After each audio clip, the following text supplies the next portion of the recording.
আমি কেমনে থাকতাম এই বলা সারা গো। প্রাক্তন সাংসদ শঙ্কর প্রসাদ দত্ত, আমাদের পার্টির জেলা সম্পাদক তাপস দত্ত এবং সিআইটিউর নেতা সহ আজকে আমরা এসেছি। প্রসূন মজুমদার আমাদের সাবরমের মোটর শ্রমিক ইউনিয়নের নেতা। শুধু মোটর শ্রমিক ইউনিয়নের নেতা বললেই বোধহয় ভুল হবে। এই সাবরুম শহরের অত্যন্ত জনপ্রিয় একজন যুবক, পরোপকারী, খুব সাহসী এবং বলা যেতে পারে 24 ঘন্টা এই মানুষের সেবায় তিনি সর্বদা ব্যস্ত থাকতেন। কদিন আগে হঠাৎ হৃদরোগে আক্রান্ত হয়ে খুব অকালে মাত্র 44 বছর বয়সে জীবনদেব নিভে গেছে।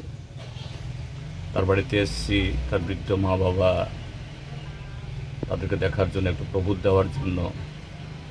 তার বোনও ছিল এখানে।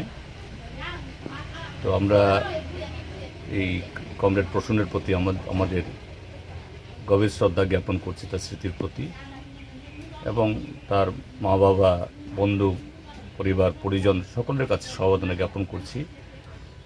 আমরা আমাদের পার্টির তরফ থেকে বা ব্যক্তিগতভাবে আমরা যতটুকু পারি এই পরিবারের পাশে দাঁড়ানোর আমরা চেষ্টা করব, এবং এভাবেই যে শূন্যতা তৈরি হয়েছে সে শূন্যতা পূরণ হবে না, তারপরেও আমরা চেষ্টা করব কিভাবে তার যে কি বলে যে সমস্ত কাজ প্রসূন করত সেই ক্ষেত্রেতে আমরা যোগদান করতে পারি। আমি কি করবো এই বুড়া কারো হাতে নাই, কারো হাতে নাই তো বিষয়টা না। আমরা তো চিকিৎসা নিতে সুযোগ পাওয়া গেছে না, কখন কি কার হয়ে যায় এটা তো বলা বড় মুশকিল। বিষয়টা এরকম যে অনেক অসুস্থ, অনেকদিন ধরে আমরা চিকিৎসা করাইছি না। ছেলে তো শনিবারে বাজার করছে, শনিবারে বাজার করছে, তো বাজার করে বুঝছি না যে মারা যাবে। আমরা তো